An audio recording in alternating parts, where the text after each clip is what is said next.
Hey everyone, it's Nate, and we get a chance today to close out our stewardship series as we talk about three of the committees within our church. We're going to talk about the care committee, the administration committee, and then we're going to close with the adult education committee. All three of these groups have done phenomenal work throughout this year. So let's take a look and see what they've been up to.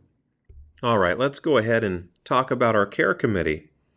Our care committee does a wonderful job in making sure that our homebound individuals in our church family do not feel forgotten, but they feel loved. They do this in a number of different ways, but here are a couple of examples of what they do.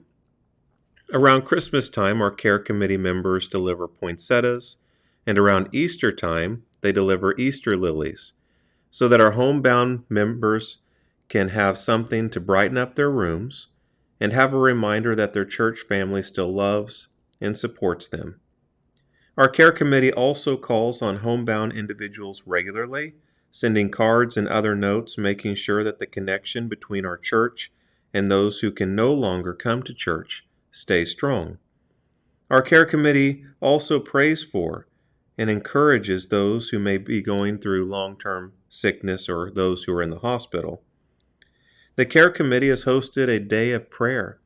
It's a wonderful time for church members to sign up to pray right where they are at for a number of different things. The power of prayer works, and we continue to see that. And finally, the care committee hosted a conference with Pastor Marcus Clark from Midland. The conference was called Comforting Those Who Are Grieving. It was very informative for those who attended, and the care committee is also planning to host a part 2 of this conference in the future. Next, I want to go ahead and talk about administration. The administration committee is comprised of 2 different committees, property and finance. First Baptist Church Topeka is 167 years old, but our current building is just over 50. There is a lot that goes into maintaining this building. So there have been a lot of property initiatives over this past year. You'll see pictures of refinishing of the narthex doors, flowers in the garden club that have been planted. You'll also see a picture of our new industrial stove and ovens. On this next slide, you see a picture of the newly painted youth room, our new chiller that's supposed to be installed sometime in the winter. And you'll also see some risk management AED and first aid kits, which are all throughout our building. Some of the other things that have happened are roof repairs to the sanctuary, the resurfacing of the bell tables, a new bench in the courtyard, daycare improvements, and new shelving in various parts of the church for organization, along with a number of different property improvements. The property committee is also in charge of putting together work days, where church members can come and help out and do some of those extra duties. Part of the administration committee is our risk management team. Some exciting news that we recently found out is that our church has been awarded a grant for $150,000 for church security improvements. This is a 3-year grant and will be a joint effort between property, finance, and risk management. The other committee under administration is finance. There are so many volunteers, from collecting money to counting money, depositing money, recording money, payroll, and other accounting procedures that the church has to have in place. The finance committee is the group that creates the budget and continues to look over it and monitor it. They are a group with full transparency and lots of safeguards for those who give financially to the church.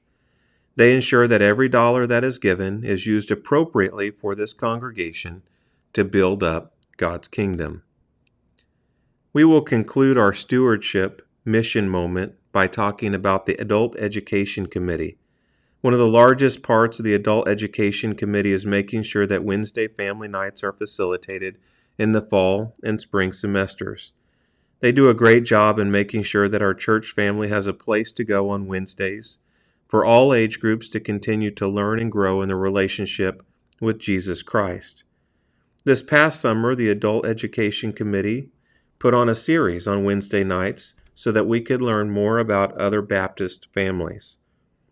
The Adult Education Committee have been also putting on Fifth Sunday gatherings. Recently, we had Ottawa University come, and they presented during the Sunday school hour and also worship time. The Adult Education Committee is quickly planning for a special event the last Sunday in October, so make sure to be on the lookout for this special event coming soon. The Adult Education Committee is also in charge of encouraging and supporting groups like LIFT, the Young Adults, and the 55 and older programming. This committee has done a phenomenal job in supporting teachers in education roles on Sunday mornings and other times throughout the year. As we close out this last stewardship mission moment, I want you to know that every financial gift that you give to First Baptist Topeka doesn't go unnoticed, and it's very much appreciated. And your gift directly goes to impacting people's lives for Jesus Christ. So thank you for your ongoing contribution to the ministry and mission of First Baptist Church.